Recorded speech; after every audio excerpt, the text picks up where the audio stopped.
Everybody, welcome to another video. My name is Joshua Harmon Sr. with Harmon Real Estate Company. I am the principal broker and owner of Harmon Real Estate Company, and this video is specifically for multifamily investors looking to scale their portfolios. And today we're talking about 7 ways to find your next acquisition, or 7 ways to find your next deal. So whether you're a small investor buying duplexes and fourplexes, or you're a larger syndicator raising money and buying hundreds of units at a time, these are 7 strategies that you can use to find your next deal. So I'll get right to it. I said I was going to do a video every week, so I'm committing to it, but today's going to be a shorter video. Number 1 way to find your next acquisition is through brokers. So I am a real estate broker. I would pride myself in being one of the leading real estate brokers in the commercial space, and I sell houses as well, but I take a lot of pride in being one of the top commercial brokers specifically.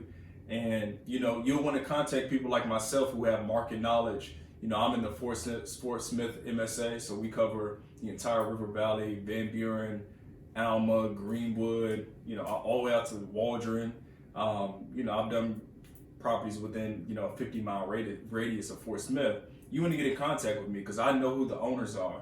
I know who those legacy owners are who are tired. I know some of the people who have those really nice assets as well, who you wouldn't get access to because you don't have a pre-existing relationship. As I'm staying in contact with these people on a daily basis. So brokers, now you want to approach brokers in a very, very respectful fashion, and also be respectful of their time, because brokers are paid for their time.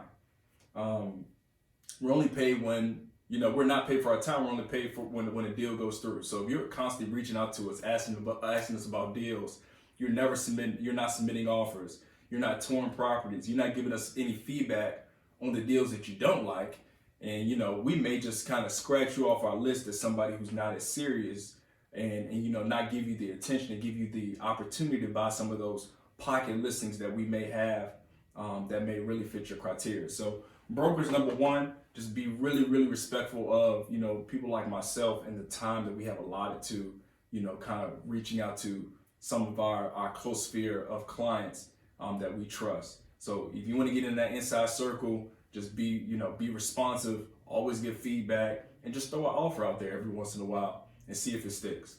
The next thing, number 2, and these are in no particular order. I just kind of wrote these down as they came to my mind. Networking specifically with the decision makers of the type of deals that you would like. So if you like very large apartment complexes, you need to network and get in those circles of the individuals who own those assets. So whether it's a country club, whether it's a networking group, whether it's it's a lounge that they all go to, these specific type of people are going to, you want to get in that inside circle. So number 1 is brokers. I said I wrote down the brokers number 1 because I'm a broker, but if you can get direct to owner, I mean that's ideal as an investor. You'll save on the 6% commission or whatever commission rate that broker charges. So right off the top, that's going to be taken off the price. You'll be able to get directly to that person and try to get the absolute best deal possible if you network and get in those circles. So get around the people that you want to do business with. Number 3, cold calling. Cold calling, you can execute that various ways. You can use CoStar. CoStar will get you directly to some of these owners. It's extremely expensive. I have CoStar personally. It costs me several $100s a month just for the Fort Smith market. So that's not in everyone's budget. If you want to get directly to, if you want contact information for some of these owners, but that is a strategy. Another way to cold call is just driving around looking for red for rent signs. So anytime a property is professionally managed, I typically will see their logo, the property management company's logo, on the for rent sign because they want to brand themselves and continue to expand their business.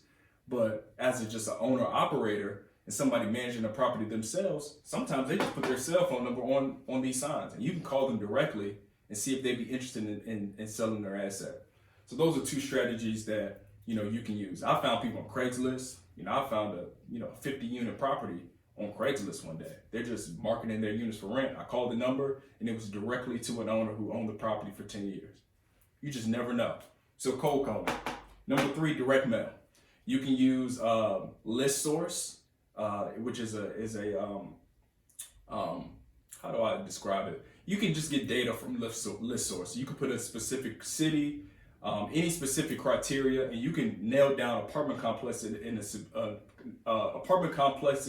in a specific market. I don't know why I can't talk right now. And you can actually create a mail piece, hey, my name is Joshua, looking to acquire apartment complexes within 4 to 40 units. If you'd be interested in selling within the next 30 days, give me a call at this number, and just send them a letter directly. That's the way you can do that. List source is kind of one of the most cost-effective ways to get addresses for these folks. But if you have there's other strategies out there as well. So direct mail. Number 5, property managers. So if you already own properties, I would hope you have a property manager. You're not managing properties on your own, but if you have a property manager already, connect with that property manager. I'm certain you're not the only client that they have.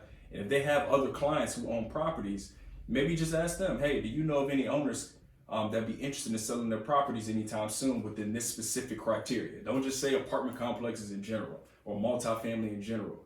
Give them a specific criteria so they take you serious. So when that pops up, they instantly think of you. So that would be a great strategy. And if you don't already have a property manager, just start reaching out, build a relationship, send them a client here or there. The main thing about all these 7 ways to find a deal is I think everything in life is an exchange. You can't call any of these people or do any of these 7 things and not give something. You don't always want to be the taker. So when you're contacting property managers, make them look good. If it's just a residential manager who's just managing properties and they're not in a supervisory role, maybe send them a few of your friends that are also looking for properties or who are also already investors, and see if you can give them some business, make them look good. So when they are the first ones to know that, hey, look, that these property owners want to sell, they're going to call you because they'll remember that you sent them some business. So exchange with people, do business with people, give referrals, do those things, and then your ask can be, hey, look, if you know of any property selling, in this specific criteria, let me be the first to know. And they'll be happy to do that for you because you've been exchanging with them. So property managers is another strategy.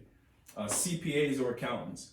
For one, CPAs and accountants are doing tax returns for people every single year. So they know people who probably need to sell their property. They'll be the first ones to know around tax time who want to sell their property. Because those conversations are going to be coming up. Hey, if I sell my property around, March, April, what will my tax implications be? These people are going to know that.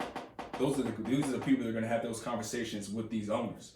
So networking with CPAs and accountants, they'll be very good resources for you.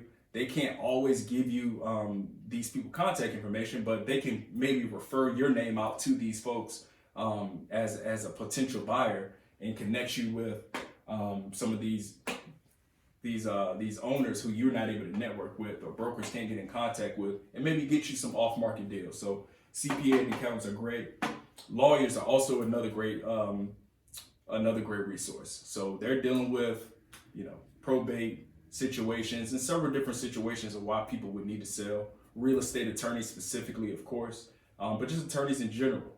People own properties and they're going to consult with CPAs and attorneys about different situations that they're going through. And if you plan to see with either of these people, they may be able to say, hey, look, yeah, I know a guy who may be interested in just, you allowing you to offload your property real quick and get a deal done. So these are 7 ways. Of course, I'm a little biased. I say go with number 1. We're going to be the most resourceful for you because we're in contact with these people every single day, trying to get listings, trying to sell their properties and do different transactions with them. So we're most of the time going to be top of mind, or who are going to know what property owners' plans are in the near future. So I would say broker. So if you want to get in contact with me, you want to sell properties or buy properties in the Fort Smith MSA, get in contact with me, 479-719-0344, or you can email info@harmonrealestatecompany.com, and I'll try to tag that email and that phone number wherever you're watching this video. So I appreciate you checking in. Tune in with me next week. I'm going to try to do a video every single week and educate you guys on how to continue to build wealth through multifamily real estate. So I appreciate you taking time. and we'll see you next time.